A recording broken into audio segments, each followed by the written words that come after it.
you, sir. Nice, Sir, may pabigay si Ma'am Janet sa Hala. iyo. Uy. Lawa ko dani. Ma'am Janet. Kaya naman. Mamaya na lang sa ano, sir. Ano yan, si Rico? So, Bahala na kayo ni Ma'am Kitty. Sige, sige. so how are you today, Bashmir Rico? Okay naman. Masaya naman ako na siyempre, kabisita. Hello po, ma'am. From Kadalaya. Mindanao po. Uy, may Yeah, hapon. Zamboanga del Sur. Zamboanga. And how's the visit today for PRD? Nagstorya lang mi. Ako gi-share siya ha tong niadto ko si BBM sa ASEAN unya ang mga picture niya mi gawas. Saya pa lang inyong usapan. Katawan. Tama yun, sir. Dapat lagi mong pinasasaya siya ng araw-araw. May bonit na si tatay, sir. Meron Okay. namang boy. And how's his health right now, sir? Okay naman. Yung bago ako pumunta, nap siguro, natulog siya. Nagigising niya lang pagdating ko. Sir, mainit ang kwarto niya. Mainit, may heater man. May heater naman. May heater. Hindi. Oo. Oh, that's good. Nakakatulog siya ng ayos. Oo. Okay, okay.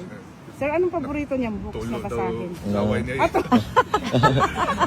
Tulog daw, laway. Talaga? Puno laway, tatay. Sarap ang tulog. Masakit. Okay na siya. Laway, sarap tulog niya. Okay.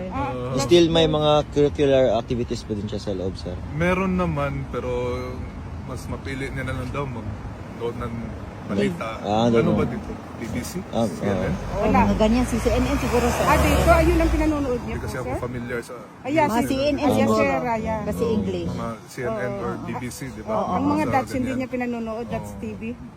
Hindi po siya nanonood ng Dutch TV. Hindi naman nakaintindi si tatay. Paano siya manood niyan? Oh my God, kay. Pati ako nga sa hotel. Hindi Ano rin. mapanood dito? Balita lang talaga. Nagbabasa po siya ng books araw-araw. Hindi naman araw-araw. Hindi. Pero ano pong paborito niyang books? Maybe wala man siya nagkwento sa akin. Wala. Oo. Minsan daw nung nagbabasa siya Bible. Bible. Yun. Bago ako lumabas, nag-pray muna kami.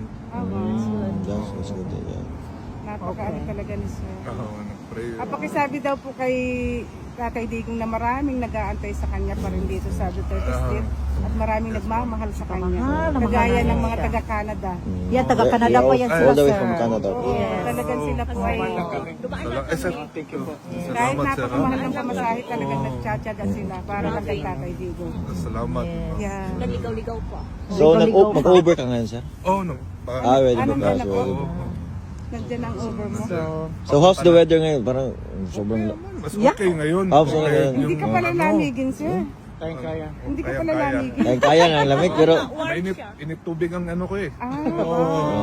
Yung shower ko, init tubig paglabas. Alam mo, sir, parang mas taga rito ka pa kaysa sa amin kasi kami Kaya nga eh. Triple na ang suot. Di ba? Oo nga, okay, thank you, sir. Kumusta ang health ni tatay, sir? Okay naman. Okay.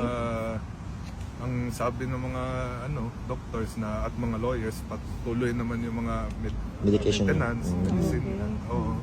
Okay naman. Very good news yan, sir. Yes. Talaga. Yes, Thank you, Lord. Salamat na Yes, sa yes, suporta. Parating yung minapuntahan. Oo, lagi talaga kahit umulan bumagyo nandito ka. Yes, hanggat sa dulo. Salamat. Siguro hanggang Walang iwanan. In behalf of my family, sa akong lolo, salamat. thank you, Dagang din, salamat. sir.